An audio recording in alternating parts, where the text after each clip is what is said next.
back to another episode with the Twins. And today's episode is another part of our TwinFit series where we are journaling our competition prep. So if you're interested, stay tuned.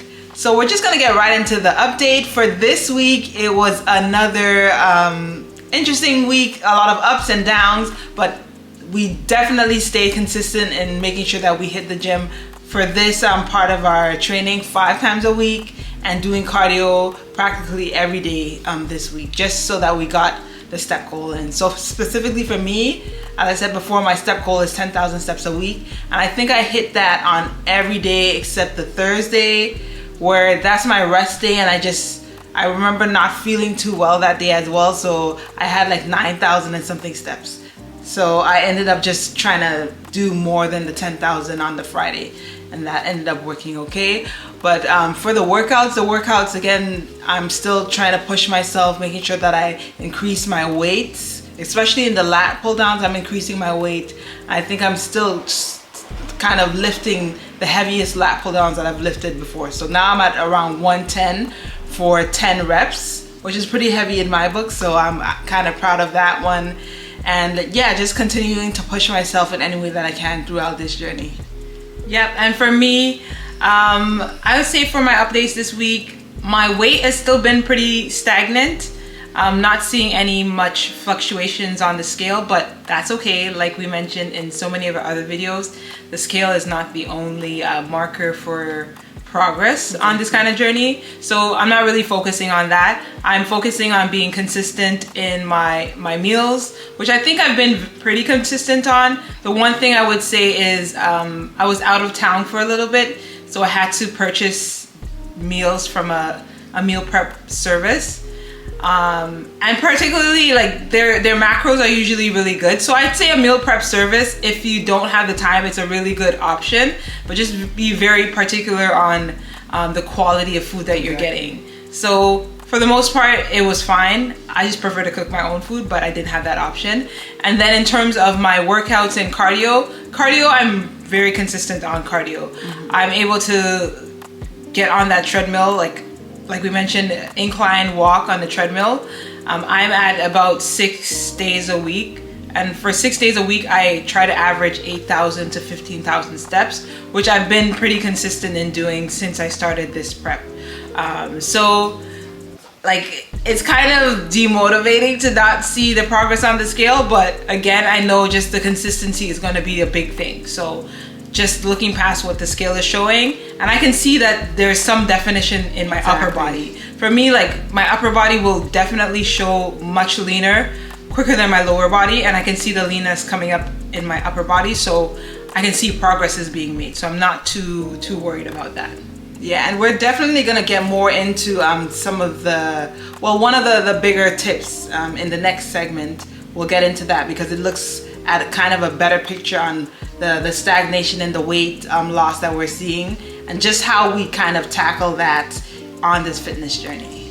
Exactly. So the tip for this week is kind of examining what to do when you see stagnation on the scale or you're not seeing progress. So I know for both of us this week, we really have hit kind of a stop in seeing progress on the scale, and what we've really been trying to examine is our diet. I know a lot of people say food in, food out, so if you're at a caloric deficit, you should be seeing that kind of weight loss. But if your body has some kind of sensitivity to different types of foods, and we're noticing for us, it's definitely oatmeal. Yes. So I know that. I know that last video. Gosh. Our last video, we were praising those protein pancakes. I don't think, unless my coach tells me I have to take it out of my rotation, I'm going to be eating that every day for the next couple of months. Definitely. But they are 100% oat. They use 100% oat flour, and we have a sensitivity to oat. Like that's what we're figuring out right now. Or that's pretty much like what we're kind of pinpointing now. We still have to test out that theory next week when we completely cut out all oat-related products in our diet. But I'm pretty sure it's not a coincidence that this stagnation is happening for both of us. Like it could have been something else, but we both have this in our diet. And if we both cut it out and our weight starts dropping, then that definitely is the culprit. Exactly. But just as a whole, if you're seeing that let's say you're tracking your macros and you're able to be in a caloric deficit, but you're still not seeing the weight loss that you're looking at. Like we mentioned in previous videos, it could be that you're building muscle, so that muscle weighs more than fat. So it's not showing up on the scale, but your body's doing a recomp. But it could also be that you have some kind of sensitivity. Yeah. Like your GI tract is holding on to a lot of that material and it's not flushing out through your system, and that is drawing in a lot of water, causing you to hold water. I know. It's just making things not the best. So again, the more information that you can collect when you track all of the things that you eat on a daily basis, you're better able to assess. Yeah, and the thing about starting a journey and now you're making these meals and eating it on a consistent basis, when you add stuff to your diet, you also need to take time to see how your body reacts to it, because that is definitely something that we didn't do in this situation. And we're being honest, we're trying to show you the complete uncut journey that we're on right now. So that's something that we didn't pay attention to earlier on, because we started eating those patty cakes in December, and since it was the beginning, we kind of started the journey in the beginning, so in December. So of course we're going to lose a little bit of weight at the beginning just because it's such a new program. But then when the weight started just not happening, the weight drop just was not happening, like we try to pinpoint other stuff, and then I was talking with my coach as well, until we realized today, it was literally today that we realized, oh my gosh, it's these oat pancakes. So it's something we're happy that we found it out now, because we're still kind of early in this whole preparation part of our journey. So it's happy that we found it out now, and now it's just more paying attention when we're adding new foods, making sure that we have a period of time that we're assessing how our body is reacting to those foods. Exactly. And another point is, sometimes just the processed foods make things much more complicated than it has to be. Mm-hmm. So one thing that we're going to be doing next week is just going back to whole foods. So single ingredient items. So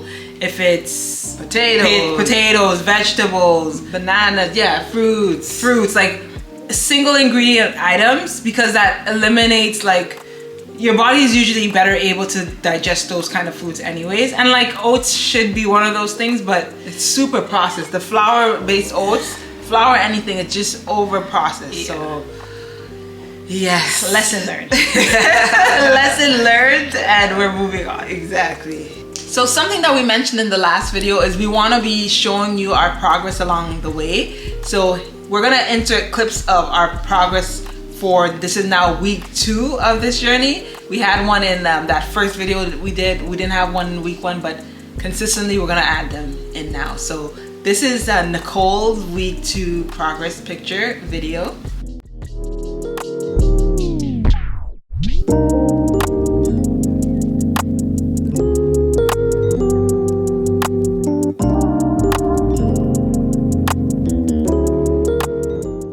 And this is Portia's week 2 progress video.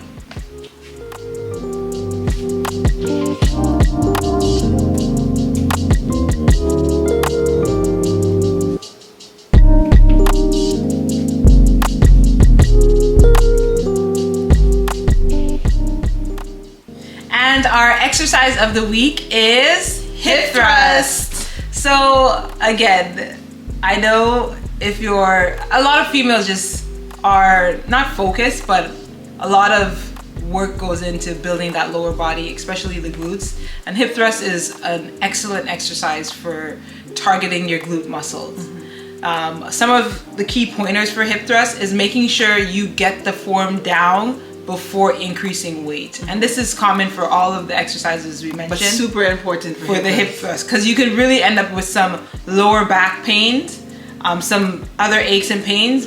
But not only that, if you're not doing the move correctly, you're not targeting your glutes. Exactly. Right? So you want to make sure that the form is down pat before you're increasing your weight. So I would suggest start with the bar and maybe a couple of 10-pound plates.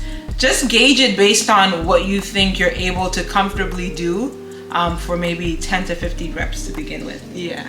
And for me, I have I can do it now and I feel comfortable with my form and everything, and I have like the 45 plates on each side. And I'm kind of hesitant because I could go up, but I just like the fact that I can really focus on my form and get my glutes pretty much doing all the work when I have it at that weight. So I know we usually tell you if you like kind of plateau, then go up in weight. But for hip thrust, I feel like this is like one of the key exercises where it's super important to, before increasing the weight, that you're comfortable at the weight that you're at. So just pay attention to that one, because it's just, you could really injure yourself so bad if you go up too fast. It's really not funny, but yeah, I agree. And even going at a lower, it's not really all the time about the max weight that you can do. Even especially hip thrust, going at a lower weight and making sure you have that mind to muscle connection, focusing on your glutes doing all of the lift.